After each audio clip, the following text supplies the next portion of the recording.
Good morning. कैसे हैं आप लोग? ठीक है।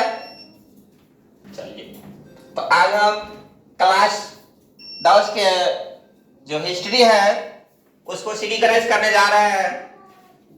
आप लोगों को मालूम है कि बोर्ड यात्रा चैनल पर हम लोग तो रेगुलर क्लास दे रहे हैं, तो जितने हैं पढ़ाई तो 1 से 12वीं तक लिखे होगा, और अभी फिलहाल में तो 12वीं और 10वीं को चल रहा है, सब लाइन टू लाइन चलवे करेगा। तो आप लोग अगर चैनल को देख रहे हैं जहां से, वहां से सब्सक्राइब भी क्या कीजिए। और हम आज हिस्ट्री के पहले का चैप्टर के बारे में बात करेंगे, यूरोप में राष्ट्रवाद। आप लोग 9 में पढ़े होंगे, हिस्ट्री पढ़ लिए है 9 में, और 10वां में हम आज बात करेंगे। तो इसमें कितना चैप्टर पढ़ना पड़ता है? 8 को चैप्टर होगा। पहले का चैप्टर का नाम है यूरोप में राष्ट्रवाद। इतिहास के बारे में आप लोग जानते करते हैं कि इतिहास क्या होता है, इतिहास किसे कहते हैं, लेकिन इतिहास हम लोग क्यों पढ़ते हैं, क्यों जरूरी है, आखिर जो हमारे सिलेबस में इतिहास दिया है उसका भूमिका क्या है, तो कुछ तो कारण होगा। अगर कारण नहीं रहते तो हमारा सिलेबस क्यों बनते इतिहास, है ना? तो 9 में नहीं पढ़े, 8 में नहीं पढ़े, 6 से स्टार्ट है। तो अब इतिहास के बारे में बात करेंगे। और इतिहास आप लोगों को मालूम है इतिहास किसे कहते हैं? अतीत में जो घटनाएं घट गए, जो बीत गए, है कि नहीं, जो महत्वपूर्ण बात है उसको जो हम अध्ययन करते हैं, उसके बारे में जानकारी इकट्ठा करते हैं, वही क्या होता है? इतिहास। अतीत में जो बात बीता है और उस बात को हम क्या कर रहे हैं, अभी अध्ययन कर रहे हैं, तो उसी को क्या कहेंगे? इतिहास। और इतिहास को सरल बनाने के लिए कई भागों में, कई पार्टों में क्या किए? विभाजित कर दिए, ताकि जो बच्चे हैं उसको पढ़ने में दिक्कत ना हो। तो इतिहास को 3 भाग में बांटा गया है, प्राचीन, मध्य और आधुनिक इतिहास। तो इतिहास के अगर पूछे कि पिता कौन है तो क्या कहिएगा? हेरोडोटस। इतिहास के पिता कौन है? हेरोडोटस।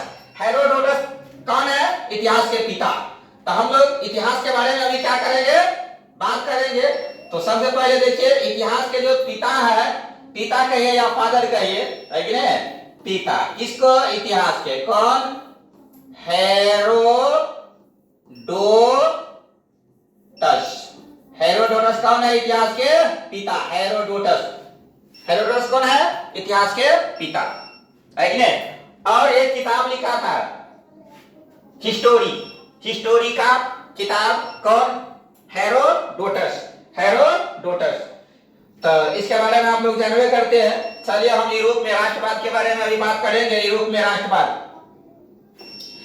यूरोप में राष्ट्रवाद। राष्ट्रवाद क्या होता है, राष्ट्रवाद किसे कहते हैं, उसके बारे में हम लोग बात करेंगे। तो राष्ट्रवाद आधुनिक विकास की राजनीतिक जागृति का प्रतिफल है। राष्ट्रवाद आधुनिक विश्व की राजनीतिक जागृति का क्या है? प्रतिफल। यह एक ऐसी भावना है जो किसी विशेष भौगोलिक, सांस्कृतिक या सामाजिक परिवेश में रहने वाले लोगों में एकता के वाहक बनती है। तो उसे क्या कहते हैं? राष्ट्रवाद। उसे क्या कहते हैं? राष्ट्रवाद। तो राष्ट्रवाद आधुनिक विश्व की राजनीतिक जागृति का प्रतिफल है। राष्ट्रवाद कौन होता है? तो जिसे देश से प्रेम है, लगाव है, उसी को क्या कहिएगा? राष्ट्रवाद कहिएगा। और जिसको देश से प्रेम नहीं है, लगाव नहीं, वो राष्ट्रवादी थोड़ा हुआ नहीं। तो राष्ट्रवाद क्या है? आधुनिक विश्व की राजनीतिक जागृति का प्रतिफल है। यह एक ऐसी भावनाएं है, ये क्या है? भावना जो किसी विशेष भौगोलिक, सांस्कृतिक या सामाजिक परिवेश में रहने वाले लोगों में एकता के वाहक बनती है। तो उसे क्या कहते हैं? राष्ट्रवाद। उसे क्या कहते हैं? राष्ट्रवाद। राष्ट्रवाद की भावना का बीजारोपण यूरोप में है। राष्ट्रवाद की जो भावना है उसका बीजारोपण, उसका शुरुआत कहां से हुआ? यूरोप से। पूर्ण जागरण के काल, पूर्ण जागरण यानी कि पुनः से जागना, पूर्ण जागरण के मतलब पुनः से जागना। तो किसके लिए? राष्ट्र के लिए, है कि नहीं? पुनः से जागना। पुनर्जागरण के काल से ही हो चुका था, परंतु 1789, याद रखिएगा, 1789 ईस्वी की फ्रांसीसी क्रांति ने यह उन्नत रूप से प्रकट हुई थी। अब क्वेश्चन भी पूछते हैं फ्रांसीसी क्रांति कब हुआ, तो क्या करिएगा? 1789, 1789 में, 1789 याद हो गया। फ्रांसीसी क्रांति कब हुआ? 1789 में। राष्ट्रवाद की भावना का बीजारोपण कहां से हुए हैं? यूरोप से। कहां से? यूरोप से। चलिए,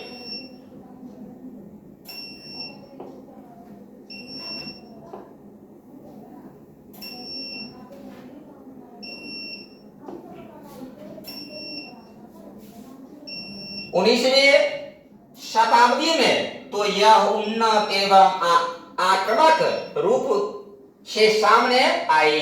कितनी शताब्दी में? 19वीं शताब्दी में उन्नत एवं आक्रामक रूप से सामने आई। इसके कारण भी यथेष्ट थे और परिणाम भी युगांतकारी रहे। युगांतकारी, जो पहले किस तरह के शासन व्यवस्था था और शासन व्यवस्था किस तरह से बदल के हो गए, उसके बारे में हम आगे चर्चा करते हैं।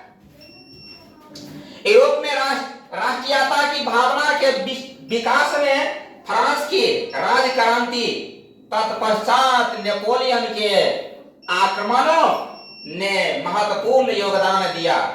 देखिए, नेपोलियन का इसमें अधिक योगदान थे।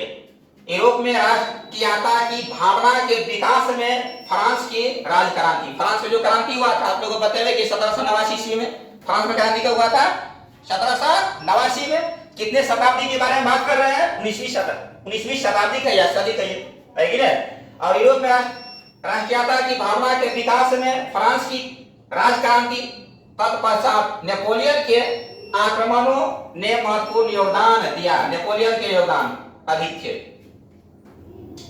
राजनीति को भी जातीय वर्गीय परिवार से बाहर कर उसे अखबारों, सड़कों और सर्व साधारण की वस्तु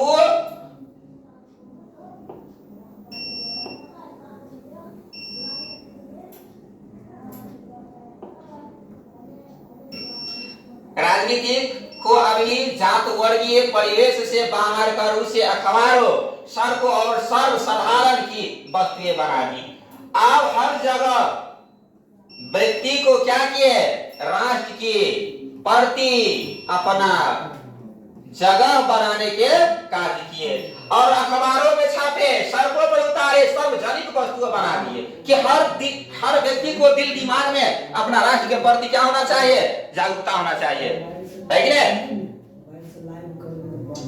जागरूकता होना चाहिए। प्रत्येक व्यक्ति को अपना देश के प्रति, है कि नहीं, प्रेम की भावना को जगाने का कार्य किया, संदेश पहुंचाए। और नेपोलियन ने जर्मनी और इटली के राज्यों को भौगोलिक नाम की परिधि से बाहर कर उसे वास्तविक एवं राजनीतिक रूपरेखा प्रदान की, जिसे इटली और जर्मनी के एकीकरण का मार्ग प्रशस्त हुआ।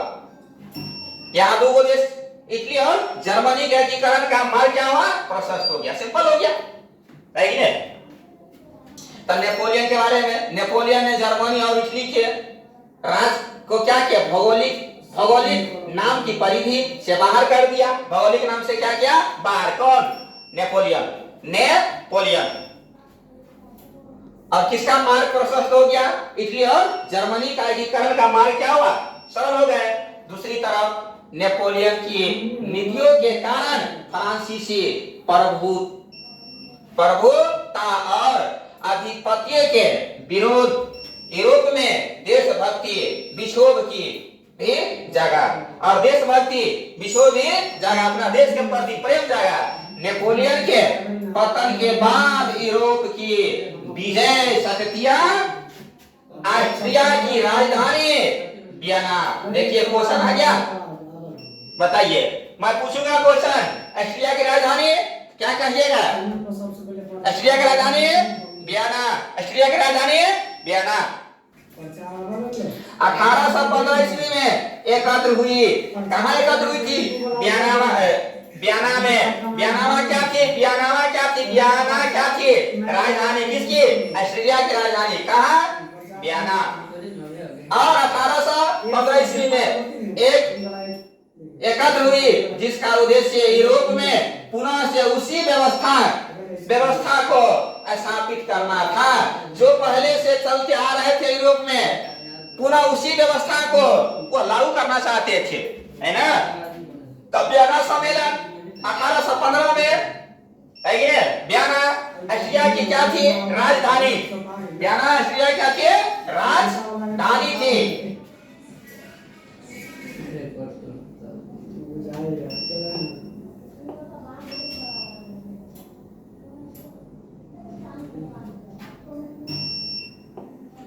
जिसके उद्देश्य यूरोप में पुनः उसी व्यवस्था को स्थापित करना था जिसे नेपोलियन के उद्देश्य और विजयों ने अस्त व्यस्त कर दिया था। और उसको क्या क्या था? अस्त व्यस्त कर दिया था। तो अभी हम लोग किसके बारे में पढ़े?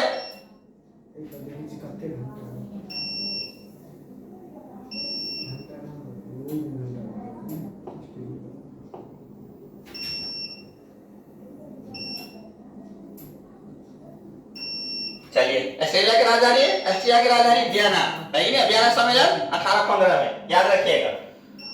परंतु इसे भाग लेने वाले राजनीतिक इस बात की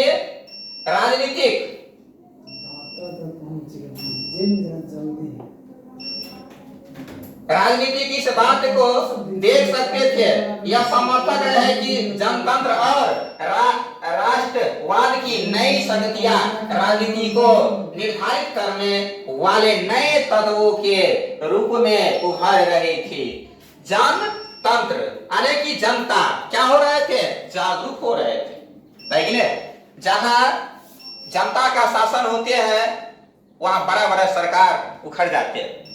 जहां का जनता एक हो, अगर जनता ठान लेते हैं कि किसी भी सत्ताधारी को खत्म करना है, अगर कोई सत्ताधारी जनता के हित में कार्य नहीं करते हैं तो जनता आक्रोशित होकर उसको सड़क पर आना पड़ता है। तो उसी तरह से जनता क्या किए? सामने आए। जनतंत्र और राष्ट्रवाद की नई शक्ति राजनीति को क्या किए? निर्धारित करने वाले नए तत्व के रूप में उभर रही थी। 1815 ईस्वी के वियना सम्मेलन, पहले बता चुके हैं कि वियना सम्मेलन कब हुआ था? 1815 में। 1815 में कौन सा सम्मेलन? वियना सम्मेलन। और वियना किसका राजधानी है? ऑस्ट्रिया की राजधानी। किसका राजधानी है? ऑस्ट्रिया की राजधानी। वियना सम्मेलन कब हुआ था? 1815 में। मेजबानी ऑस्ट्रिया के चांसलर मेटरनिक। देखिए क्वेश्चन आ गया फिर। मेटरनिक कहाँ के चांसलर? ऑस्ट्रिया के चांसलर। ऑस्ट्रिया के चांसलर का नाम क्या था? बोलिए, क्या नाम था? मेटरनिक। ऑस्ट्रिया के चांसलर। कहाँ के चांसलर? ऑस्ट्रिया के क्या थे? चांसलर। मेटरनिक ने किया जो घोर प्रतिक्रियावादी था। क्वेश्चन पूछेगा मेटरनिक किस तरह के चांसलर थे तो क्या कहिएगा? घोर प्रतिक्रियावादी। घोर प्रतिक्रियावादी, है कि नहीं? के मेटरनिक क्या थे? घोर प्रतिक्रियावादी। क्वेश्चन याद हो गया ये भी क्वेश्चन कि वियना सम्मेलन कब हुआ था? 1815 में। 1815 में, है कि नहीं? मेजबानी ऑस्ट्रिया के चांसलर कौन थे? ऑस्ट्रिया के चांसलर मेटरनिक थे। और मेटरनिक किस तरह के व्यक्ति थे? तो घोर प्रतिक्रियावादी व्यक्ति थे।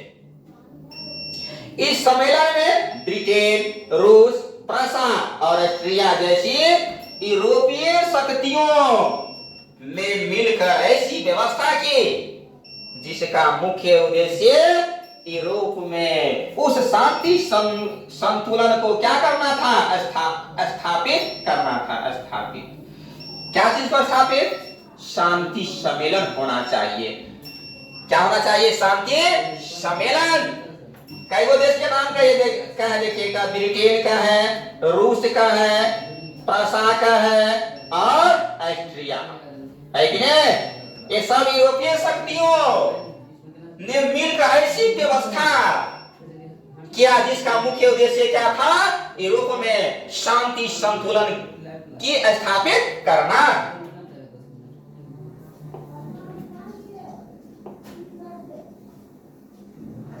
अब हम क्या चर्चा करेंगे? दुनिया के इतिहास। किसके बारे में? दुनिया के इतिहास के बारे में हम लोग चर्चा करेंगे। अभी दुनिया के इतिहास क्या लिखा हुआ? हेडिंग लाइन, हेडिंग लाइन है अभी के दुनिया के इतिहास, है ना? इतिहास की दुनिया। किस दुनिया में जा रहे हैं हम लोग? इतिहास के दुनिया में, है कि नहीं? जिसे नेपोलियन के युद्ध ने समाप्त कर दिया था। कौन समाप्त किया था? नेपोलियन के युद्ध। गणतंत्र एवं प्रजातंत्र जो फ्रांस की क्रांति की देन है। किसकी देन? गणतंत्र और प्रजातंत्र किसकी देन है? किस क्रांति की देन है? तो क्या कहिएगा? फ्रांसीसी क्रांति की देन है।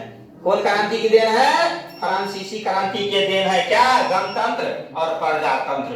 गणतंत्र और प्रजातंत्र किस क्रांति की देन है? तो फ्रांसीसी क्रांति यानी कि फ्रांस क्रांति की क्या है? देन है।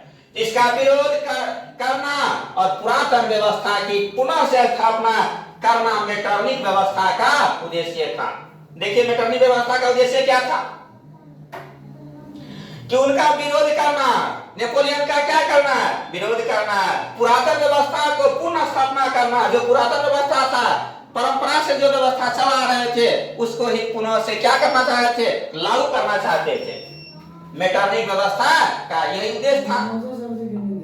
अतः वियना सम्मेलन के माध्यम से यूरोप में नेपोलियन युग का अंत और मेटरनिक युग की शुरुआत हुई। अब देखिए कहने का मतलब वियना सम्मेलन के माध्यम से यूरोप में नेपोलियन युग का क्या हुआ? अंत। क्वेश्चन मैं पूछूंगा। क्वेश्चन क्या पूछूंगा? क्वेश्चन के कैसे बनेगा यहाँ क्वेश्चन? तब वियना सम्मेलन के माध्यम से यूरोप में नेपोलियन युग का अंत। नेपोलियन युग का क्या हुआ? अंत। नेपोलियन युग का अंत किस सम्मेलन से हुई? तो क्या कहिएगा? क्या कहिएगा? वियना सम्मेलन, है कि नहीं? वियना सम्मेलन के माध्यम से यूरोप में किस युग का? नेपोलियन युग का क्या हुआ? अंत। नेपोलियन युग का अंत हो गए। किस सम्मेलन के माध्यम से?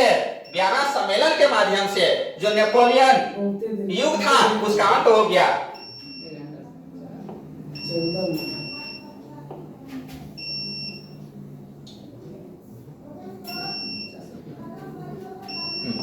नेपोलियन युग को अंत हुआ और मेटरनिक युग की शुरुआत।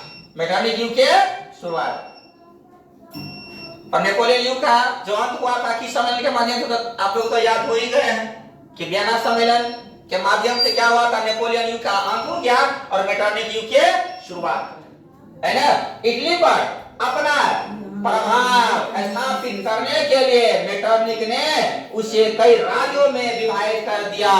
सिसिली और नेपल्स के प्रदेश पूर्वो वंश के सम्राट फर्डिनेंड को दे दिया। देखिए यहाँ दूसरा प्रदेश आ गया। कौन कौन सा प्रदेश है? एगो सिसिली, याद रखिए, सिसिली एगो नेपल्स। क्या है? सिसिली है और नेपल्स है। तो सिसिली और नेपल्स के जो प्रदेश थे वो पूर्वो वंश के सम्राट फर्डिनेंड को क्या क्या दे दिया है कि नहीं? तब पूर्वो राजवंश का सम्राट कौन थे? फर्डिनेंड। फर्डिनेंड किस वंश के शासक थे? पूर्वो राजवंश के। और उसको कौन कौन से प्रदेश मिला? सिसिली मिला और नेपल्स मिला। रोम और उसके आसपास के राज किसको मिल गया? पोप को। पोप को कौन कौन से राज मिला? तो रोम, याद रखिए, रोम और उसके आसपास के जो राज था वो किसको मिल गए? पोप को। याद हो गए? सिसिली और नेपल्स प्रदेश किसको दिया गया? तो फर्डिनेंड को दिया गया। फर्डिनेंड किस वंश के शासक थे? बुर्बो वंश के। किस वंश के? बुर्बो वंश के। क्या थे? सम्राट। जिसके बाद रोम और उसके आसपास का जो राज था वो किसको दे दिया गया? पोप को। याद रखिएगा, पोप को सौंप दिया गया। और लोम्बार्डी एवं वेनेशिया पर ऑस्ट्रेलिया की प्रभुता कायम हुई। अब देखिए पुनः यहां आ गया लोम्बार्डिया। क्या आ गया? लोम्बार्डिया और वेनेशिया, दो जगह लोम्बार्डी और वेनेशिया पर किसका अधिकार? ऑस्ट्रिया के अधिकार। ऑस्ट्रिया के अधिकार कौन कौन जगह पर? तो बोलिए लोम्बार्डी और वेनेशिया। लोम्बार्डी और वेनेशिया पर किसका अधिकार? ऑस्ट्रिया की, है कि नहीं? परमा, मोडेना और टर्कनी के प्रांत हैब्सबर्ग राजतंत्र को दे दिया गया। आप देखिए हैब्सबर्ग को कौन कौन से जगह मिले, कौन कौन से स्थान मिले? तो परमा मिला, मोडेना मिला और टर्कनी। टर्कनी 1 2 3, तीन को जो जगह मिले वो किसको? हैब्सबर्ग को। मेटरनिक गए, और कौन गए? मेटरनिक तथा जेनेवा और सर्दिनिया पिडमाउंट के राज्य में सम्मिलित कर दिया गया। अब देखिए जेनेवा, सर्दिनिया, पिडमाउंट को क्या किया? राज्य में सम्मिलित कर दिया गया। जर्मनी में 29 रियासतों का संघ का कायम रहा, जिस पर अप्रत्यक्ष रूप से ऑस्ट्रिया का अधिकार स्थापित हुआ। देखिए आगे,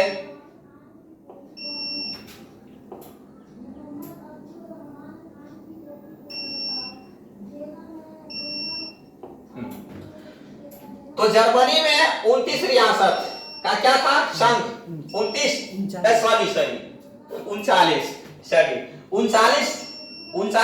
रियासतों का संघ कायम रहा, जिस पर अप्रत्यक्ष रूप से ऑस्ट्रिया का अधिकार स्थापित किया गया। कैगो रियासत? 39, है कि नहीं? किसका अधिकार? ऑस्ट्रिया का अधिकार, है कि नहीं? किस रूप से? प्रत्यक्ष रूप से या अप्रत्यक्ष रूप से? तो बोलिए अप्रत्यक्ष रूप से। किस रूप से? अप्रत्यक्ष रूप से। तथा हर संभव प्रयास किया गया कि उन्हें राष्ट्रीयता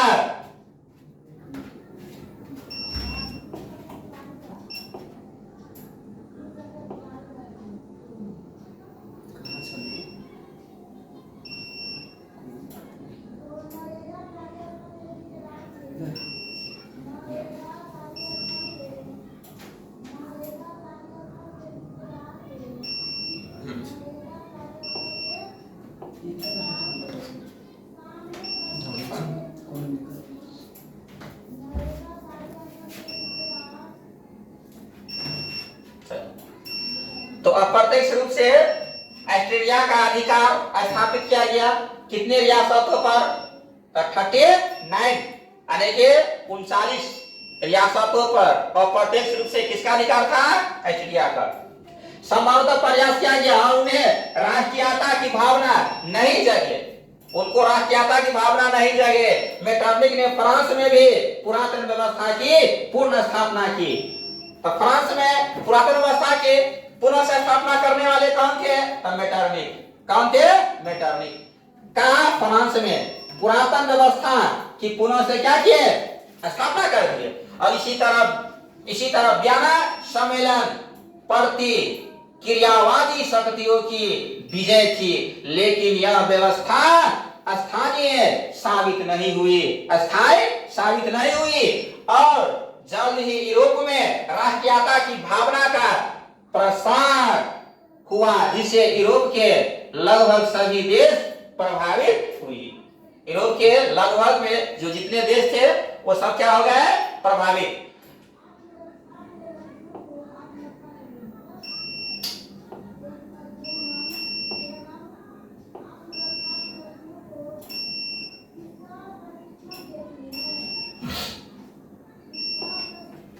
देखिए, फ्रांस में ब्याना व्यवस्था के तहत क्रांति के पूर्व की व्यवस्था को स्थापित करने के लिए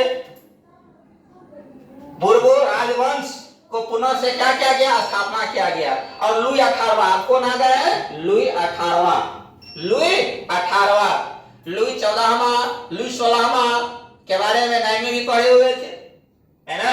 इसमें भी आगे चर्चा करेंगे। लुई 18वां फ्रांस का क्या बना, राजा, है ना। बुर्बो राजवंश को पुनः से क्या किया, फ्रांस में स्थापना कर दी है। और वहां के राजा कौन बन गए, लुई 18वां फ्रांस को राजा बना। उसे फ्रांस की बदली हुई परिस्थितियों को समझ और फ्रांसीसी जनता पर पुरातन पंथी व्यवस्था को थोपने का प्रयास नहीं किया। अब देखिए, लुई 18वां जो थे वो फ्रांस के राजा बने, लेकिन पुनः पहले से जो जनता पर समस्या थे, जो व्यवस्था थे, उसको थोपने का प्रयास नहीं किए। पुरातन व्यवस्था को जो थे, पुरातन व्यवस्था में जनता के ऊपर जो समस्या था उसको थोपने का प्रयास नहीं किए। कौन, लुई 18वां, कहां के राजा, फ्रांस के राजा। उसने प्रतिक्रियावादी तथा सुधारवादी शक्तियों के मध्य सामंजस्य स्थापित करने का प्रयास किया तथा इसी उद्देश्य से 2 जून 1814 ईस्वी को सम्राट की ओर से संवैधानिक घोषणा पत्र जारी किए। संवैधानिक घोषणा पत्र कितने तारीख को, 2 जून 1814 ईस्वी को सम्राट की ओर से संवैधानिक घोषणा पत्र जारी किए। और किसने, लुई 18वां, लुई 18वां। तो लुई 18वां कौन थे, फ्रांस का राजा, लेकिन उसने फ्रांस की बदलती हुई परिस्थितियों को समझा और फ्रांसीसी जनता पर पुरातन व्यवस्था थोपने का प्रयास नहीं किया, है ना। और 2 जून 1814 ईस्वी में सम्राट की ओर से संवैधानिक घोषणा पत्र क्या किए, जारी किए। और 1848 ईस्वी तक फ्रांस में चलते रहे। कब से, 1814 ईस्वी से लेकर 1848 ईस्वी तक जो संवैधानिक घोषणा पत्र, उसका जो व्यवस्था था वो चलते रहे। चार्ल्स दशम, फिर आ जाएगा एक राजा चार्ल्स दशम। चार्ल्स दशम के शासन काल में इनमें कुछ परिवर्तन किए गए, परंतु इसका परिणाम 1830 की क्रांति के रूप में सामने आया। पहले जो फ्रांस में शासन व्यवस्था था तो उसमें क्या कर दिए, चार्ल्स दशम जब आए तो उसमें कुछ परिवर्तन कर दिए। चार्ल्स दशम, है ना, 1830 की क्रांति के रूप में सामने आए। कितने क्रांति, 1830 के क्रांति, याद रखिएगा, 1830 के क्रांति। देखिए आप, जुलाई 1830 की क्रांति के बारे में हम लोग बात करेंगे।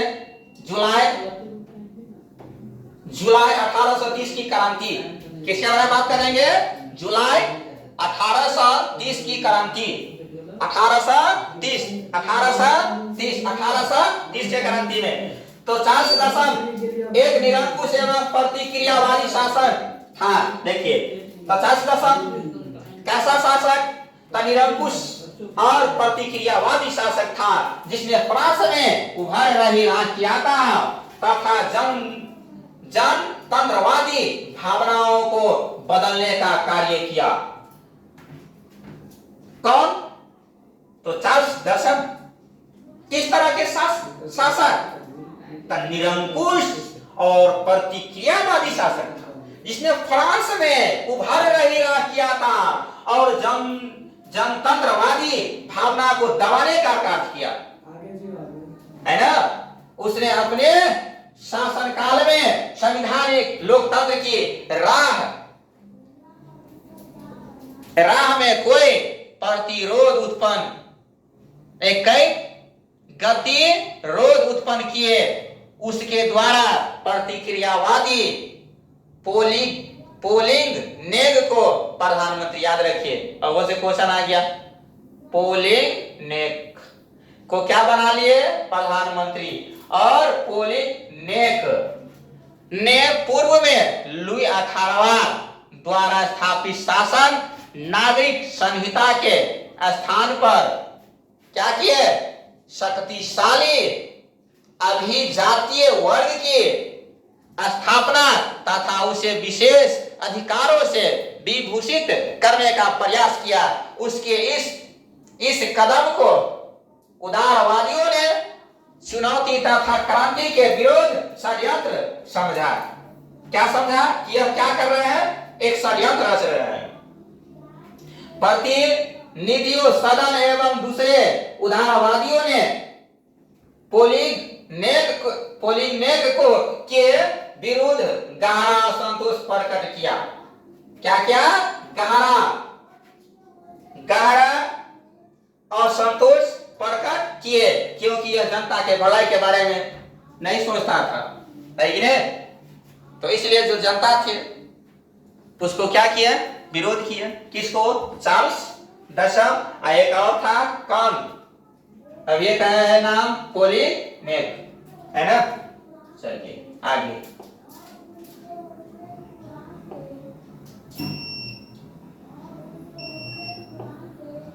चार्ल्स दशम ने इस विरोध की क्या किए, प्रतिक्रिया स्वरूप 25 जुलाई 1830 ईस्वी को 4 अध्यादेश द्वारा उदार तत्वों का गला घोटने का प्रयास किया। कब, 25 जुलाई, याद रखिएगा डेट, 25 जुलाई 1830, 25 जुलाई 1830 को 4 अध्यादेशों द्वारा उदार तत्वों को क्या किया, गले घोटने का कार्य किया। इस अध्यादेशों के विरोध में पेरिस में क्रांति की लहर दौड़ी। कहां, पेरिस में क्रांति की लहरें दौड़ पड़ी। फ्रांस में 28 जुलाई 1830 ईस्वी से गृह युद्ध आरंभ हो गया। याद रखिए, फ्रांस में गृह युद्ध का शुरुआत कब से माना जाता है, कब से शुरू हुआ, 28 जून 1830, 28 जून 1830 ईस्वी से गृह युद्ध क्या हुआ, शुरू हो गए।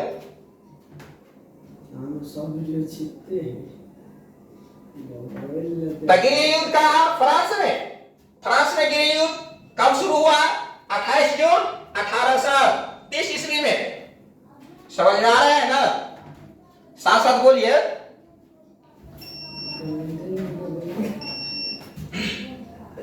बोलिएगा तो सपोर्ट कीजिएगा, तो आपको भी याद हो जाएगा, अब मुझे भी पढ़ाने में अच्छा लगेगा। साथ साथ बोलने से क्या होता है, क्लास में ही याद हो जाएगा बाबू, है ना। वैसे बैठे रहोगे तो याद नहीं होगा, मेरे साथ साथ बोलते रहो, है कि नहीं। क्लास में ही मैं याद करवा दूंगा, जो चैप्टर पढ़ा रहा हूँ सिर्फ गौर से सुनना है, सुनिएगा और मेरे साथ बोलिएगा, बार बार रिवाइज कीजिएगा, याद हो जाएगा, है कि नहीं। तो हमारे क्वेश्चन पूछा था बाबू, फ्रांस में गृह युद्ध की आरंभ कब से हुआ, तो बताइए। 28 जून 1830 ईस्वी में गृह युद्ध का शुरुआत हुआ, कहां, फ्रांस में। इसे ही जुलाई 1830 की क्रांति भी कहते हैं, और इसी का दूसरा नाम क्या है, जुलाई 1830 की क्रांति। 1830 की क्रांति को क्या कहते हैं, जुलाई क्रांति। 1830 की क्रांति को जुलाई क्रांति के नाम से भी जाना जाता है। और फ्रांस में गृह युद्ध के शुरुआत कब हुआ, 28 जून को। कब हुआ, 28 जून, कितना ईस्वी, 1830 ईस्वी। अब देखिए इसका परिणाम स्वरूप क्या हुआ, परिणाम था चार्ल्स दशम फ्रांस की राजगद्दी त्याग करके इंग्लैंड पलायन कर गए। जाइए, अब इंग्लैंड जाना पड़ेगा। अब अच्छा काम नहीं कीजिएगा, जनता के साथ धोखाबाजी कीजिएगा तो ज्यादा दिन टिकिएगा राजगद्दी पर, नहीं, है कि नहीं। कोई भी सरकार है, लेकिन जनता को क्या होना चाहिए, भलाई होना चाहिए। तो इसको भी ज्यादा दिन नहीं रहा इस पद पर, और इसको राजगद्दी को त्यागना पड़ा, और कहां पलायन कर गए, इंग्लैंड। किसको इंग्लैंड पलायन करना पड़ा, चार्ल्स दशम को, जो फ्रांस की राजगद्दी इसको त्याग दिए और इंग्लैंड पलायन कर गए। आज पुनः से बताओ, फ्रांस में गृह युद्ध के शुरुआत कब हुआ? 28 जून 1830 में। और 1830 के क्रांति को आप किस नाम से जानते हैं? जुलाई क्रांति के नाम से, है कि नहीं? चलिए, तो राजगद्दी को तैयार किया, कहां चले गए? इंग्लैंड। और इस प्रकार फ्रांस में बुर्बो वंश के शासन का क्या हुआ? अंत। और 1830 में जो जुलाई क्रांति हुआ, उसी के तहत जो बुर्बो राजवंश थे उसका क्या हुआ? अंत हुआ, खत्म हो गया, है कि नहीं? कहां? फ्रांस में। किस जगह के बारे में बात कर रहे हैं? फ्रांस के बारे में। किस वंश के अंत हुआ? बुर्बो राजवंश जो थे उसको क्या? समाप्त। कब? जुलाई 1830। और दसम फ्रांस की राजगद्दी त्याग कर कहां पलायन कर गए? कहां गए? इंग्लैंड चले गए। देखिए आगे क्या है। फ्रांस में जुलाई 1830 की क्रांति के परिणाम स्वरूप बुर्बो वंश के स्थापना पर आर्लेन्स वंश को गद्दी सौंप दी गई। अब तो बुर्बो वंश खत्म, अब एक और वंश आए, उस वंश का नाम क्या है? आर्लेन्स। आर्लेन्स वंश को गद्दी सौंप दी गई।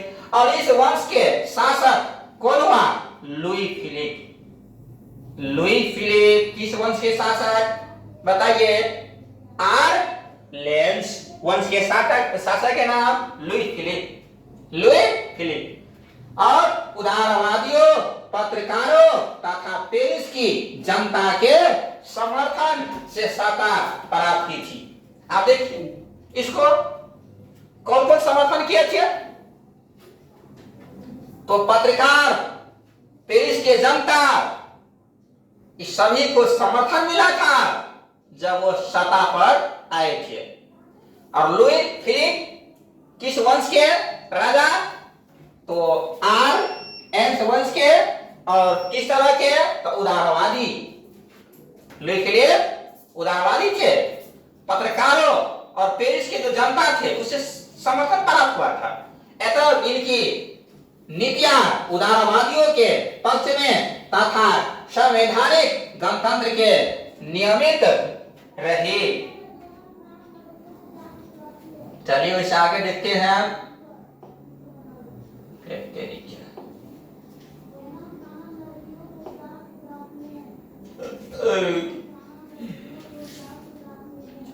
अब हम लोग पढ़ेंगे 1830 की क्रांति।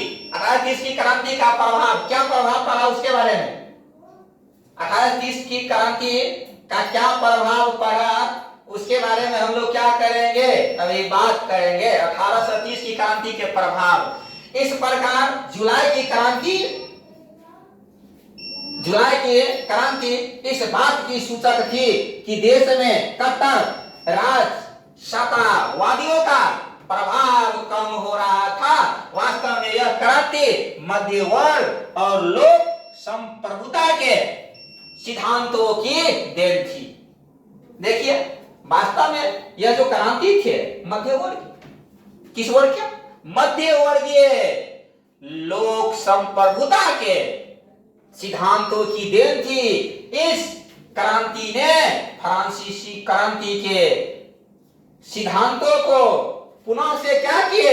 जीवित करने का कार्य किया। पुनः से जीवित फ्रांसीसी क्रांति के जो दबा दिए थे उसको पुनः से जीवित किया और वियना कांग्रेस के उद्देश्य को निर्मूल सिद्धांत कर दिया गया। और इसका प्रभाव संपूर्ण यूरोप पर पड़ा और राष्ट्रीयता तथा देश शक्ति की भावना का प्रस्फुटन जिस प्रकार हुआ उसने सभी यूरोपीय राष्ट्रों के राजनीतिक एकीकरण, संविधानिक सुधार तथा राष्ट्रवाद के विकास का मार्ग प्रशस्त किया गया। और इटली तथा जर्मनी का एकीकरण तथा यूनान, पोलैंड एवं हंगरी में तत्कालीन व्यवस्था के प्रति राष्ट्रीयता के प्रभाव के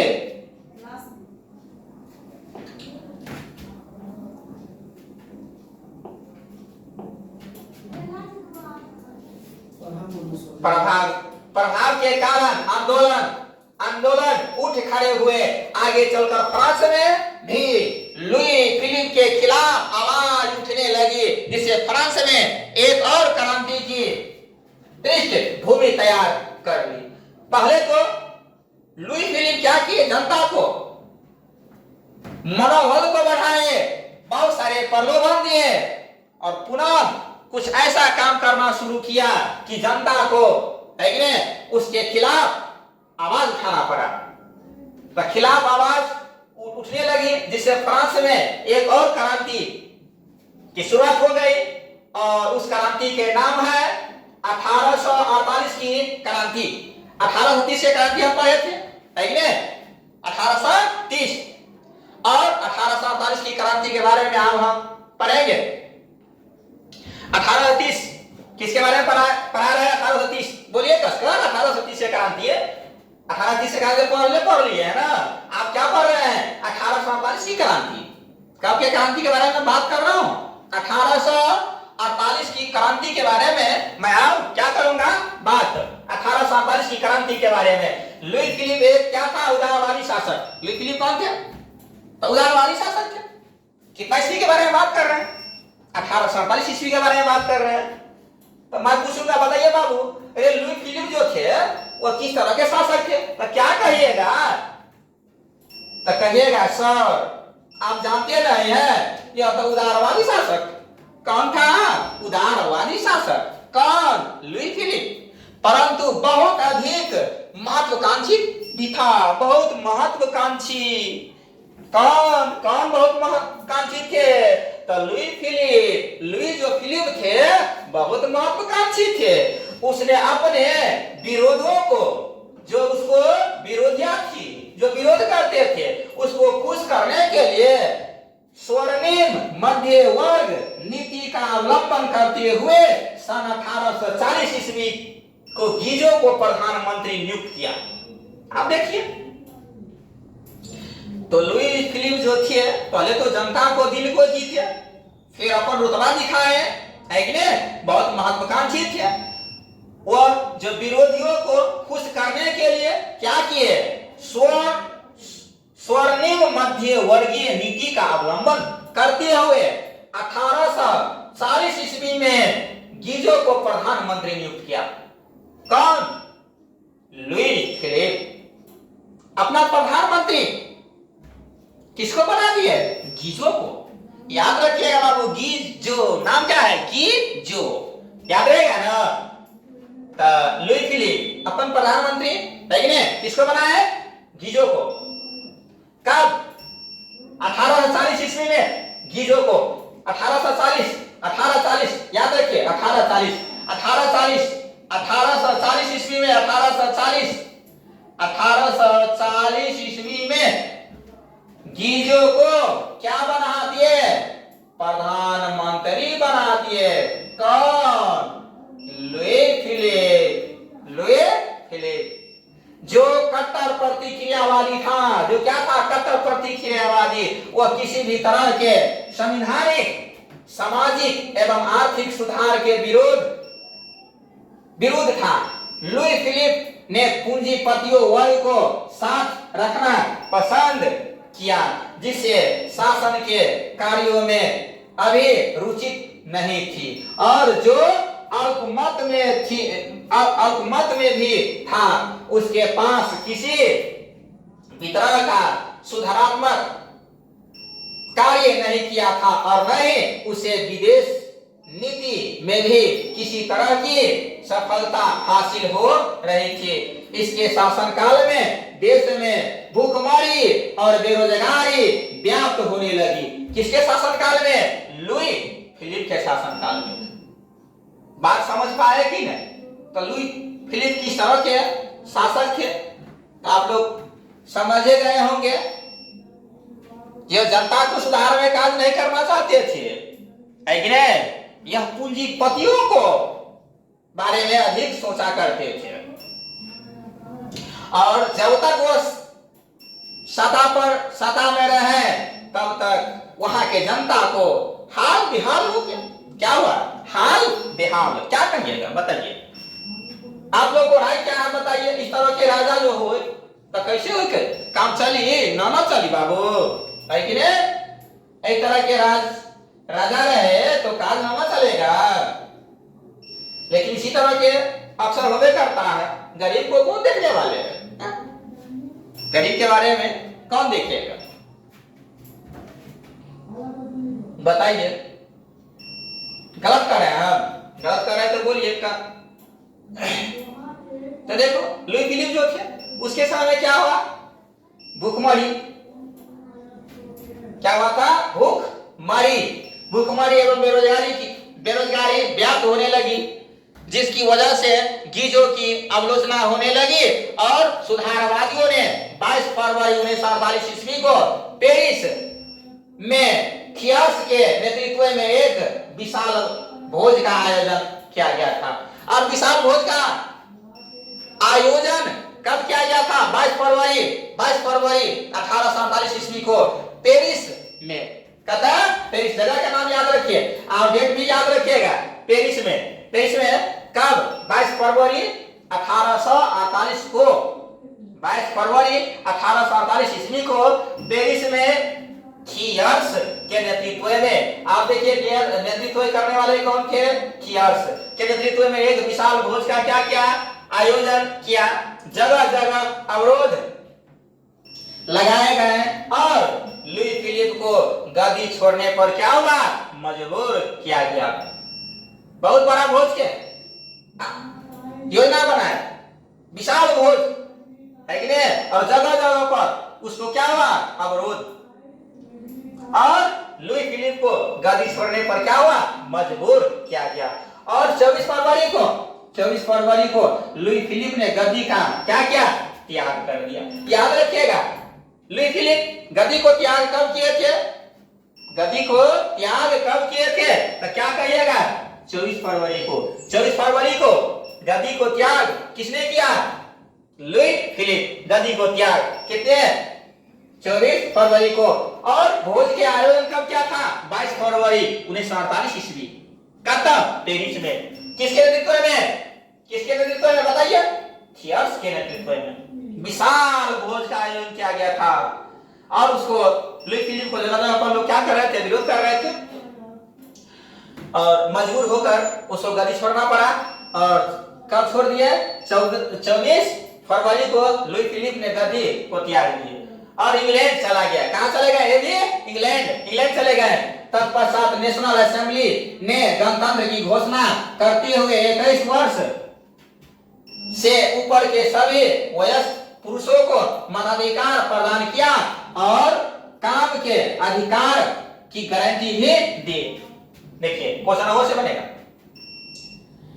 इस क्वेश्चन तो हम तुम लोगों को बताइए दिए कि 22 फरवरी 1947 को पेरिस में एक विशाल भोज का आयोजन किया गया था। और किसके नेतृत्व में? थियर्स के नेतृत्व में। फिर जो लुई फिलिप थे वो कब गद्दी छोड़े? तो 24 फरवरी को। और कहां चले गए? इंग्लैंड। उसके बाद क्या हुआ? नेशनल असेंबली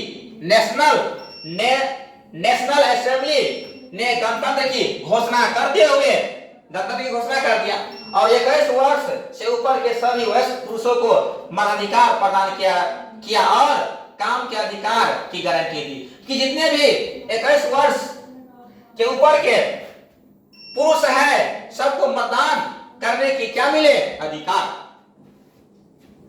कब?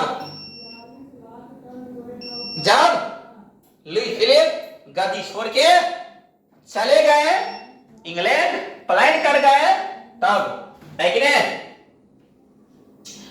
तो याद हो गए होंगे आप लोगों को कि 24 फरवरी को लुई फिलिप चले गए थे। चलिए, और मताधिकार प्रदान किया गया और काम के अधिकार की भी गारंटी दी। गणतंत्रवादियों का नेता लामार्टिन एवं सुधारवादियों का नेता लुई ब्ला था। याद रखिए, हो से क्वेश्चन आ गया। गणतंत्रवादियों का नेता बताइए कौन थे? लामार्टिन। पहले ला तो मार्टिन, पहले ला तब मार्टिन। किसका नेता? गणतंत्रवादियों का नेता। गणतंत्रवादियों का नेता कौन थे बताइए? तो पहले ला तब मार्टिन। सुधारवादियों का नेता, सुधारवादियों का नेता तो कहिए लुई ब्लान। लुई ब्लान भी कह सकते हैं, ब्लाना है कि नहीं, लुई ब्लान। सीधे ही दोनों में क्या हुए? मतभेद शुरू हो गए। अब एक गणतंत्रवादी का नेता था और दूसरा सुधारवादी नेता, दोनों के बीच में आपस में क्या हुआ? मतभेद होना शुरू हो गया। और लुई नेपोलियन फ्रांस का क्या बन गए? सम्राट बन गए। और फ्रांस का सम्राट कौन बन गए? लुई नेपोलियन क्या बन गए? फ्रांस के सम्राट बन गए। सम्राट जानते हैं ना किसको कहते हैं? सम्राट बताइए। तो राजा के जो राजा होता है उसको क्या कहते हैं? सम्राट। पहले क्या हुआ करता था? जब कोई शक्तिशाली राजा जब देखते थे कोई राजा कमजोर है तो उस पर हमला कर कर उसके राजपाट को क्या कर लेते थे? हथिया लिया करता था और पुनः उसको दे दिया करते थे। और जो मैं कहूंगा उसी के अनुसार यहाँ के शासन चलेगा। तो उस तरह से कई राज पर एक राजा के शासन हुआ करता था, तो जो क्या कहलाए? सम्राट कहलाए, है कि नहीं? तो लुई नेपोलियन फ्रांस का क्या बन गए? सम्राट बन गए। लुई नेपोलियन फ्रांस के क्या बन गए? सम्राट बन गए, है ना? देखिए उससे आगे क्या कर रहे हैं।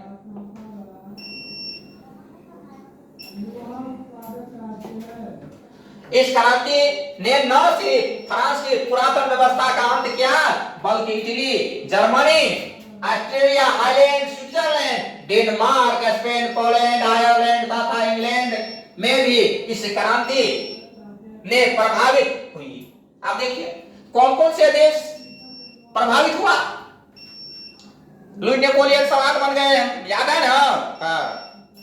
तो क्रांति ने सिर्फ फ्रांस की पुरातन व्यवस्था का अंत नहीं किया बल्कि Italy, Germany, Austria, highland, Switzerland, Denmark, Spain, Poland, Ireland तथा इंग्लैंड भी इस क्रांति से क्या हुए? प्रभावित हुए। इटली तथा जर्मनी के उदारवादियों ने बढ़ते हुए जन असंतोष का फायदा उठाया। असंतोष, जन माने लोग क्या थे? असंतोष थे, तो उसका फायदा उठाने के काम किए। इटली तथा जर्मनी के उदारवादियों ने बढ़ते हुए जन असंतोष का फायदा उठाया। तो बढ़ते हुए जन असंतोष का फायदा किसने? इटली और जर्मनी। इटली और जर्मनी के उदारवादियों ने बढ़ते हुए जन असंतोष का फायदा उठाया और राष्ट्रीय एकता के विरोध राज्य की स्थापना की मांगों को आगे बढ़ाया जो संवैधानिक लोकतंत्र के सिद्धांत पर आधारित था। कैसे? अब राजतंत्र की व्यवस्था की मांग शुरू हो गया और संवैधानिक लोकतंत्र के सिद्धांत पर आधारित था। अब लोक का आधा बाबू हम मतलब क्या होंगे? लोकतंत्र, है ना? लाइन टू लाइन अगर खाली पढ़ते रहे तो समझ में भी नहीं आएगा। तो हम बात कर रहे हैं कि उसको पॉइंट जो बनता है, जहां से क्वेश्चन बनता है वहां विशेष करके खुद हम अपने जोर दे देते हैं। तो वहां ध्यान दीजिए कि सब क्या पढ़ा रहे हैं, है ना? आप इटली का एकीकरण किसके बारे में पढ़ेंगे? इटली का एकीकरण। इटली का एकीकरण तो इटली 19वीं शताब्दी के आरंभ में मात्र एक भौगोलिक अभिव्यक्ति था जहां कई स्वतंत्र राज्य हुआ करते थे। इस कारण यहाँ अलगाव की भावना थी। इटली के एक राष्ट्र के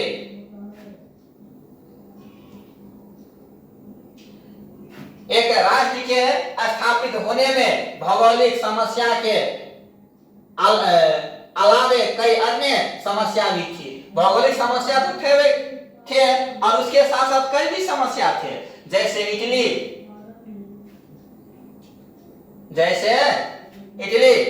और किसके बारे में देखिए, पुनः से यहाँ से पढ़िए। रूप में स्थापित होने में भौगोलिक समस्या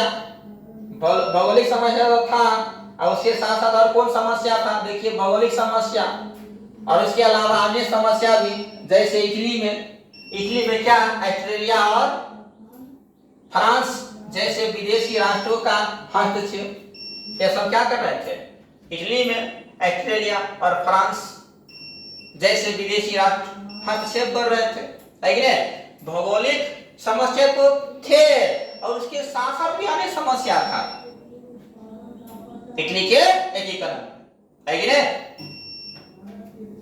एकीकरण में इसका विरोध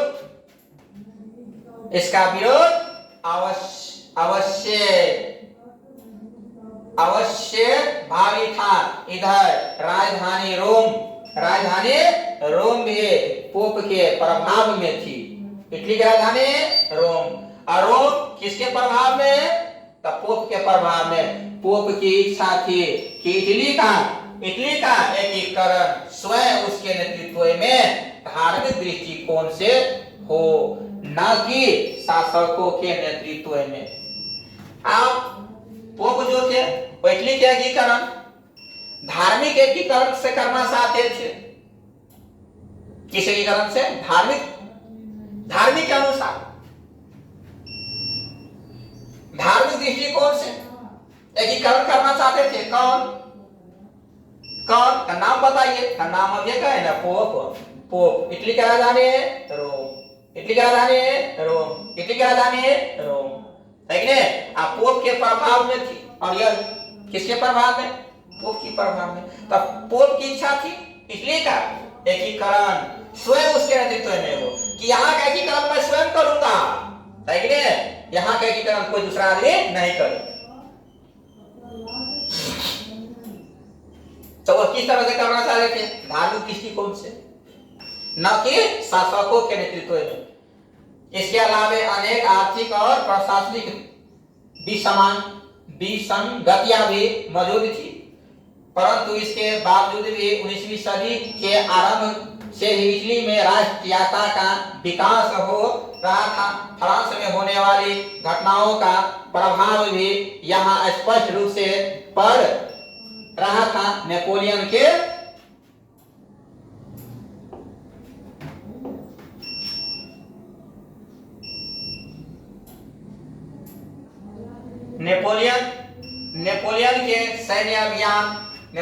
सैन्य अभियान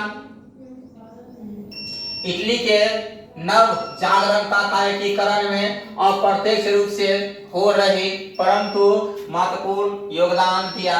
इटली विजय के पश्चात नेपोलियन ने इसे 3 गणराज्य में गठित कर दिया। कई गणराज्य में 3, याद रखिएगा, 3 गणराज्य में क्या किया गया था, गठित। 3 गणराज्य में क्या किया, गठित, है कि नहीं। इटली विजय के पश्चात इटली में विजय हो गया, किसको, नेपोलियन को, है कि नहीं। और उसके बाद 3 गो गणराज्य के क्या किया, गठन किया।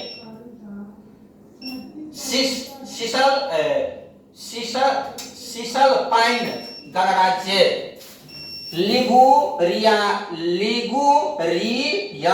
लिगुरियन और ट्रांसपेडेन। तो 3 गो गणराज्य, कौन कौन गणराज्य बताइए। पहले सीसल अथवा पाइन, सीसल पाइन गणराज्य, पहला गणराज्य के याद हुआ सीसल पाइन गणराज्य, और दूसरा कौन था, लिगुरियन गणराज्य, है कि नहीं। तीसरा कौन था, ट्रांसपेडेन, याद हो गए, बताइए। जब इटली पर विजय प्राप्त किए नेपोलियन तो कितने गणराज्य की स्थापना किए, बताइए। तब बताइए सर, 3 गणराज्य की स्थापना किए, तब बताइए 3 गो गणराज्य कौन कौन थे, तो कहिएगा सिसलपाइन गणराज्य। दूसरा क्या था? लिगुरियन। तीसरा क्या था? ट्रांसपेडेंट। उसने यातायात व्यवस्था को भी क्या किए?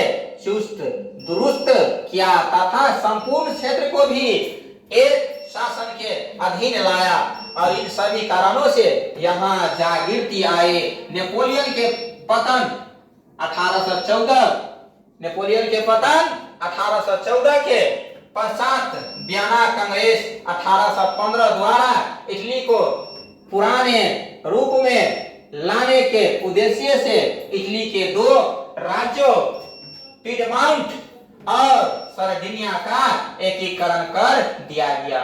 देखिए, अब ऐसे बात समझिए। पहले नेपोलियन के पतन हो जाता है कि नहीं? नेपोलियन ये क्या हो जाते हैं? पतन 1814 और 15, याद रखिएगा, 14 में पतन। जिसके बाद वियना कांग्रेस 1815 के द्वारा क्या करते हैं? इटली को पुरातन रूप में लाने के उद्देश्य से इटली के दो भाग में बांट देते हैं। जो पुराना व्यवस्था था वही पुनः से लाना चाहते थे, इसलिए इटली को क्या किए? क्या करना चाहते? दो भागों में बांट दिए। कौन? पिडमाउंट और सरडिनिया। किसके दो भाग में बांटे? बताइए। इटली को कितने राज्य में? दो राज्य में। कौन कौन राज्य? एक पिडमाउंट और दूसरा सरडिनिया। सरडिनिया, पहले सर और तब डिनिया। अब पहला क्या था? पिड और तब माउंट, पिड माउंट। इटली के कितने भाग में बांट? दो भाग में। कौन कौन भाग में? पिड माउंट और दूसरा सरडिनिया। बताइए, नेपोलियन के पतन 1814 में। वियना कांग्रेस के सम्मेलन आप लोगों को मालूम है 1815, है कि नहीं? तो इटली में जो पुराना व्यवस्था था उसी को क्या करना चाहे थे? लागू करना चाहे थे, इसलिए इटली को दो भाग में बांट दिए थे। यहाँ पे याद हो गया होगा। इसी प्रकार इटली के एकीकरण की दिशा तय होने लगी। इटली का जो दिशा था वो क्या हुआ? तय होने शुरू कर दिया। आप देखिए क्या है, इटली में 1820 से कुछ राज्यों में 1820 याद रखिएगा। इटली में 1820 के बारे में बात करें। कुछ राज्यों में संवैधानिक सुधारों के लिए नागरिक आंदोलन होने लगे। नागरिक ने क्या क्या आंदोलन करना शुरू किए कि नागरिक के हित में क्या हो? कार्य हो। इसलिए नागरिक ने क्या क्या आंदोलन। कब? 1820 में। किस देश के बारे में बात कर रहे हैं? तो कहिए इटली के बारे में। लेकिन संवैधानिक सुधार के लिए नागरिक क्या क्या आंदोलन। एक गुप्त दल था जिसका नाम कार्बोनरी। क्या नाम थे? कार्बोनरी, याद रखिए, कार्बोनरी याद रहेगा ना। एक गुप्त दल कार्बोनरी का गठन राष्ट्रवादियों के द्वारा किया गया था। कार्बोनरी का गठन किसने किया? राष्ट्रवादियों के द्वारा, जिसका उद्देश्य क्या था? छापामार युद्ध के द्वारा राजतंत्र को नष्ट कर गणराज्य की स्थापना करना था। देखिए, कार्बोनरी के स्थापना करने का जो मुख्य उद्देश्य था क्या था? तो उसका मुख्य उद्देश्य था युद्ध के द्वारा राजतंत्र को नष्ट करके गणराज्य की स्थापना करना। पहले छापामार करो, जो राजा के शासन व्यवस्था है, राजा को हर चीज है उसको नष्ट कर दो, तोड़ फोड़ दो, सबको खत्म करो और गणराज्य की स्थापना करो। किसका उद्देश्य थे मालूम है ना? कार्बोनरी, है कि नहीं? तो कार्बोनरी का गठन राष्ट्रवादियों के द्वारा किया गया था। कौन क्या था? राष्ट्रवादी। और उसका मुख्य उद्देश्य जाने गए हैं, है कि नहीं? कि छापामार युद्ध करना है और राजतंत्र को नष्ट करना है और गणतंत्र को क्या करना? स्थापना करना। प्रसिद्ध राष्ट्रवादियों नेता जोसेफ मेजिनी, है कि नहीं?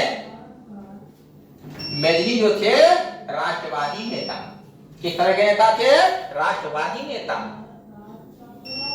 कौन? जोसेफ, जो और तब सेफ, जो और सेफ। कौन? मेजिनी। का संबंध भी इसी दल से है कि नहीं? मेजनी के संबंध कार्बोनरी से क्या होगा? आगे देखिए 1830 की फ्रांसीसी क्रांति के प्रभाव से इटली भी अछूता नहीं रह सका और यहाँ भी नागरिक आंदोलन की शुरुआत हो गई। देखिए फ्रांसीसी क्रांति के प्रभाव से इटली भी अछूता नहीं रहा, वो भी इसके प्रभाव में आए और नागरिक भी वहां क्या किए? आंदोलन शुरू कर दिए। मेजनी ने इन नागरिक आंदोलन का उपयोग करते हुए उत्तरी और मध्य इटली में भी एकीकृत गणराज्य की स्थापित करने का प्रयास किया। देखिए मेजनी क्या किए? उत्तरी और मध्य इटली में, इटली को दो भाग में बांट दिए थे, है कि नहीं? तो उत्तरी और मध्य इटली को भी एकीकरण करने के लिए क्या किए? प्रयास किए। लेकिन ऑस्ट्रिया के चांसलर मेटरनिख द्वारा इन राष्ट्रवादी नागरिक आंदोलन को दबा दिया गया और मेजनी को इटली से पलायन करना पड़ा। जोसेफ मेजनी जो थे वह उत्तरी और मध्य इटली को भी एकीकरण करना चाहते थे, लेकिन ऑस्ट्रिया के चांसलर याद है मेटरनिख इसको क्या किए? विरोध किए, है कि नहीं? राष्ट्रवादी नागरिक आंदोलन को दबा दिए। जो नागरिक आंदोलन कर रहे थे उसकी आवाज को दबा दिए और वहां एकीकरण नहीं हो पाए। गणराज्य की स्थापना करने का प्रयास किए लेकिन असफल रह गए। मेटरनिख जो नागरिक आवाज उठा रहे थे, आंदोलन कर रहे थे, उसको दबा दिए और मेजनी को इटली से पलायन करना पड़ा। और लास्ट में मेजनी क्या करते हैं? इटली से पलायन कर जाते हैं। देखिए आगे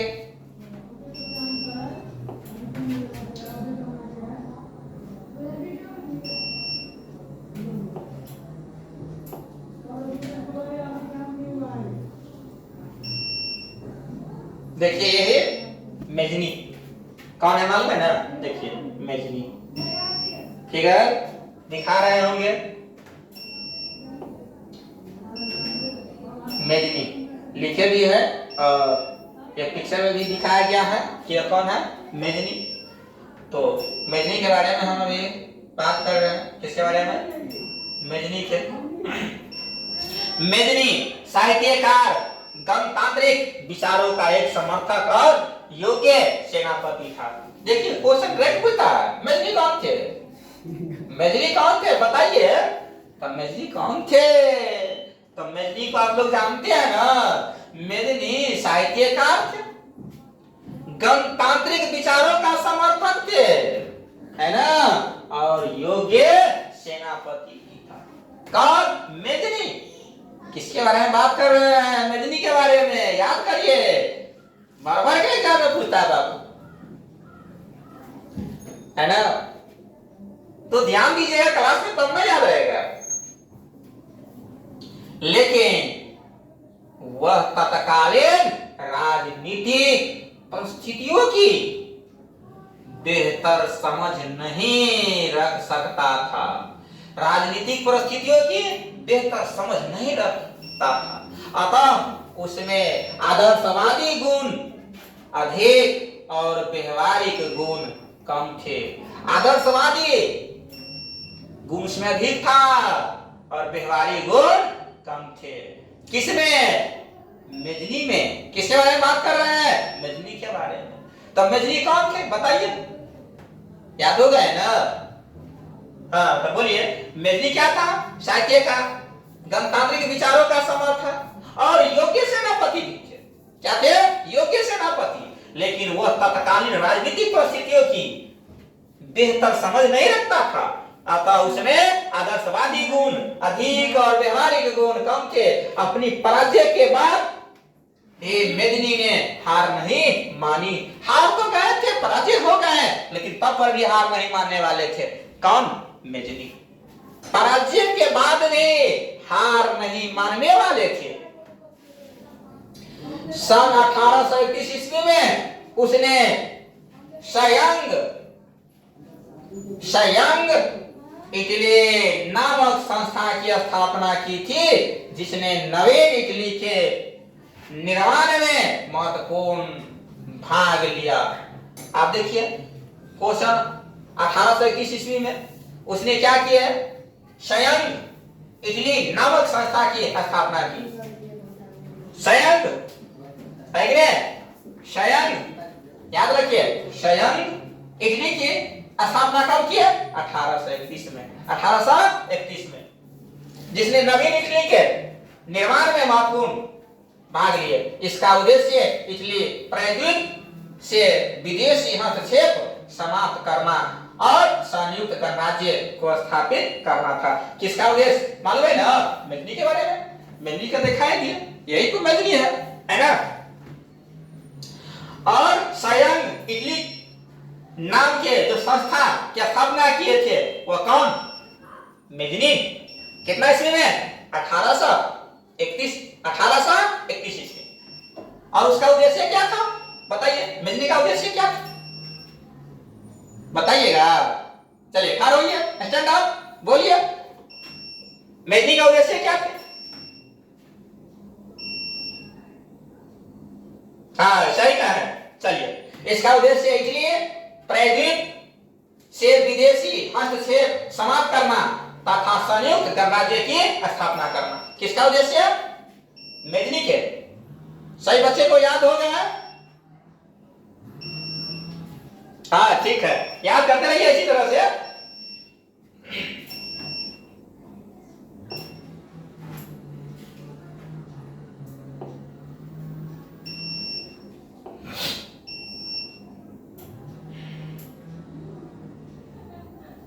सन 1837 में यंग यूरोप नामक संस्था का गठन कर मेजनी यूरोप के अन्य देशों में चल रहे राष्ट्रीय आंदोलन को भी प्रोत्साहित किया। देखिए क्वेश्चन आ गया ना। क्वेश्चन 1834 ईस्वी में यंग यूरोप की स्थापना किसने की? तो बताइए। अभी किसके बारे में पढ़ रहे हैं? मेजनी के बारे में। तो क्या कहिएगा?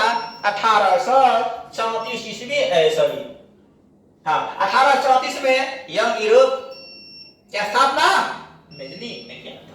सही है? मेजनी ने यूरोप के अन्य देश में चले रहे राष्ट्रीय आंदोलन को भी प्रोत्साहित किया। यंग यूरोप में ही नहीं और राष्ट्रीय आंदोलन को भी अन्य देश में जो चल रहे थे उसको भी क्या किया? प्रोत्साहित। 1848 ईस्वी में जब फ्रांस सहित पूरे यूरोप में क्रांति का दौर आया तो मेटरनिख को भी अंततः ऑस्ट्रेलिया छोड़ना पड़ा। देखिए बहुत हीरो बन रहा था ऑस्ट्रेलिया। मेटरनिख जो थे, मेटरनिख बहुत अपने आप को हीरो बन रहे थे।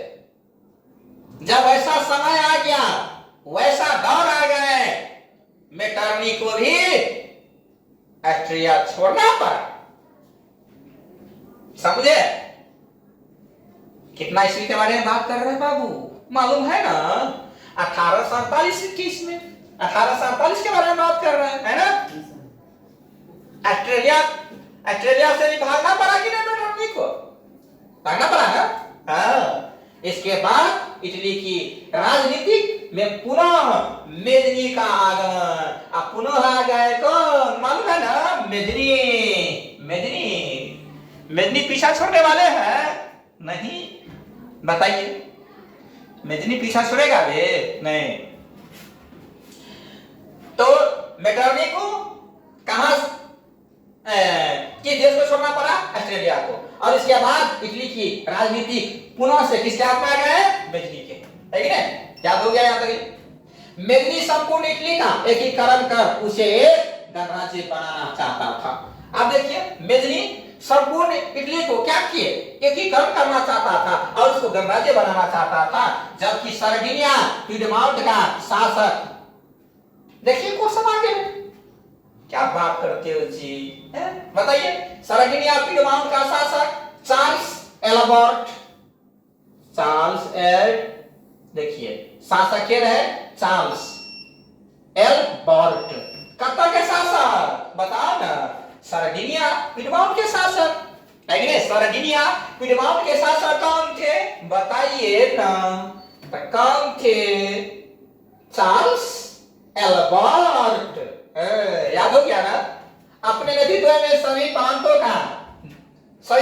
का क्या किए? विलय चाहता था। उधर पोप भी इटली को धर्म राज्य बनाने का पक्षधर था, और उधर तो पोप हो गया पर दावा ठोक रहा है। क्या ठोक रहा है? दावा कौन? पोप है ना? पोप अलग अपन दावा ठोक रहे हैं कि हम इटली को क्या करेंगे?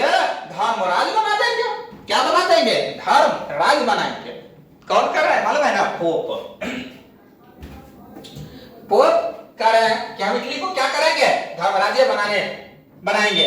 इधर विचारों के टकराव के कारण इटली के एकीकरण का मार्ग अवरुद्ध हो गया था। कालांतर में ऑस्ट्रेलिया द्वारा इटली के कुछ भागों पर क्या क्या आक्रमण किए? क्या किए? आक्रमण किए जाने लगे, जिसमें सरगिनिया के शासक चार्ल्स एल्बर्ट की पराजय हो गई। चार्ल्स एल्बर्ट क्या हुआ? पराजित। ऑस्ट्रेलिया के हस्तक्षेप से इटली में जनवादी आंदोलन को कुचल दिया गया। जो लोग आंदोलन कर रहे थे उसको क्या किया? कुचल दिया। जन आंदोलन को क्या किया? कुचल दिया, है ना? जन आंदोलन को क्या किया? कुचल दिया गया, कुचल दिया। और इसी प्रकार मेजनी की पुनः हार हुई, और मेजनी क्या हुआ? हार गए, और वह भी पलायन कर गए। वह भी क्या किए? पलायन कर गए।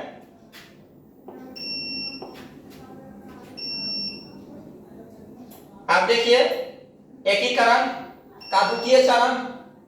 अब एकीकरण के क्या है? द्वितीय चरण है। एकीकरण के द्वितीय चरण, एकीकरण के द्वितीय चरण। अब 1848 तक इटली के एकीकरण के लिए किए गए प्रयास वस्तुतः सफल रहे। 1848 तक इटली के एकीकरण के लिए जो किए गए प्रयास थे वो क्या हुआ? सफल रहे। परंतु धीरे धीरे इटली में इन आंदोलन के कारण जन जागरूकता बढ़ रही थी और राष्ट्रीयता की भावना तीव्र हो रही थी। इटली में सरगिनिया पीडमाउंट का नया शासक कौन बने? Victor Emmanuel. अब देखिए पीडमाउंट, सरगिनिया पीडमाउंट में एक नया शासक बन गए। उसका नाम बताइएगा? बताइए बाबू, ये बताइए ना, आप कौन बन गए? सरगिनिया और पीडमाउंट का जो शासक बना उसका नाम बताइए ना। हाँ सर कहते हैं ना, कहिए। तो देखिए विक्टर इमैनुएल है कि नहीं? कत्ता के राजा, कत्ता के शासक बताइए? सरगिनिया पीडमाउंट के शासक बन गए। कौन? विक्टर इमैनुएल राष्ट्रवादी विचारधारा का था, और उसके प्रयास से इटली के एकीकरण का कार्य जारी रहा। और उसी के प्रयास से क्या हुआ? इटली का एकीकरण जारी रहा। अपनी नीतियों के क्रियान्वयन के लिए विक्टर ने काउंट काबूल को भी अपना प्रधानमंत्री बनाया। काउंट काबूल को क्या बनाया? प्रधानमंत्री। काउंट काबूल क्या थे? प्रधानमंत्री। काउंट काबूल प्रधानमंत्री। काउंट काबूल को किस पद पर नियुक्त किया गया? प्रधानमंत्री। बोलिए काउंट काबूल को किस पद पर नियुक्त किया गया? प्रधानमंत्री, है कि नहीं? तो सरगिनिया पीडमाउंट का शासक कौन थे? बोलिए। अरे बोलिए ना, क्या देख रहे हो? बोलिए। तो सरगिनिया पीडमाउंट के शासक अटेंडर बताओ, तुम बताओ बाबू कि सरगिनिया पीडमाउंट के शासक कौन थे? अरे आवाज नहीं, अभी तरीके से बोलो। खाना खाकर नहीं आए हो कि? अरे खाने नहीं बना था तुम्हारे घर में? क्या बात करते हो बाबू रे? अच्छे करते हो ना, खाना खा या ना खा, लेकिन पढ़ना जरूरी है कि नहीं? पढ़ना क्या है? जरूरी है। जब तक पढ़िएगा नहीं तब तक कैसे काम चलेगा। बाबा साहब के कथन था, है कि नहीं? क्या कथन था मालूम है ना? कि शिक्षा उस शेरनी का दूध है, शिक्षा उस शेरनी का दूध है, जो पिएगा वही दहाड़ेगा, और जो पीबे नहीं करेगा वो कहां से दहाड़ेगा? बताइए, बताइए ना। अरे बाबू, जो शिक्षा को महत्व के बारे में जानते हैं, वो खानाई हो ना हो, पीनाई हो ना हो, लेकिन वो पढ़ेगा। पढ़ने की क्या होना चाहिए? जज्बा होना चाहिए। जब तक पढ़िएगा नहीं, है कि नहीं, तब तक आगे कैसे बढ़िएगा, है कि नहीं? अरे पढ़ाई लिखाई कर लोगे, अच्छे जॉब मिल जाएगा, है कि नहीं? ऐसे मौज की जिंदगी जियोगे। जब ऑफिस जाओगे एकदम बाबरी छोटे रहोगे, जूता मोजा लगाओगे, एकदम टाई बेल्ट लगाओगे, देख चकाचक लगोगे, है? तो पढ़ाई लिखाई करोगे, है कि नहीं, तो आगे तो पढ़वे करोगे। देखिए आगे बकवास क्या करे, आगे हम पढ़ रहे हैं। ध्यान दीजिए, पढ़ाई कीजिए क्लास में, घर से भी पढ़ के आइए, तब तो तैयारी होगा, है? तो सर्बिनिया पिडमांट का नया शासक कौन थे? Victor Emmanuel. और अपना प्रधानमंत्री किसको बनाया? काउंट काबूल को क्या बनाया? प्रधानमंत्री। बताइए, काउंट काबूल के बारे में पढ़ेंगे, किसके बारे में पढ़ेंगे? काउंट काबूल के बारे में हम आगे पढ़ेंगे। किसके बारे में? काउंट काबूल के बारे में। आप लोग तो समझ गए हैं काउंट काबूल को, है कि नहीं? किस पद पर नियुक्त किया गया था? तो प्रधानमंत्री पर, है कि नहीं? प्रधानमंत्री के पद पर। अब किसने किया था? विक्टर इमैनुअल ने, है कि नहीं? कहां के शासक थे? सार्डिनिया पिडमांट के शासक थे। क्या बात है। चलिए, अरे बाबू आप लोग साथ दो, हम तो आगे बढ़वे करेंगे, है कि नहीं? आप जहां से देख रहे हो ना, तो कहीं चैनलों पर ध्यान दीजिए बाबू। इतना हम लोग मेहनत कर रहे हैं, कहीं चैनलों पर, है कि नहीं, सब्सक्राइब क्या करो बाबू, है कि नहीं? इतना मेहनत से हम लोग पढ़ा रहे हैं, तो आप लोग को पढ़ने में मजा आता होगा।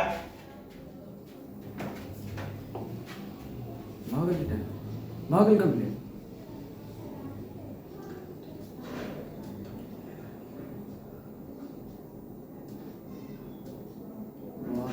बहुत है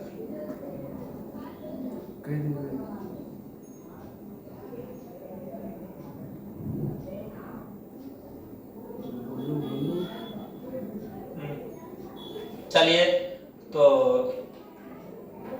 हम लोग कहां पढ़े थे? काउंट काबूल।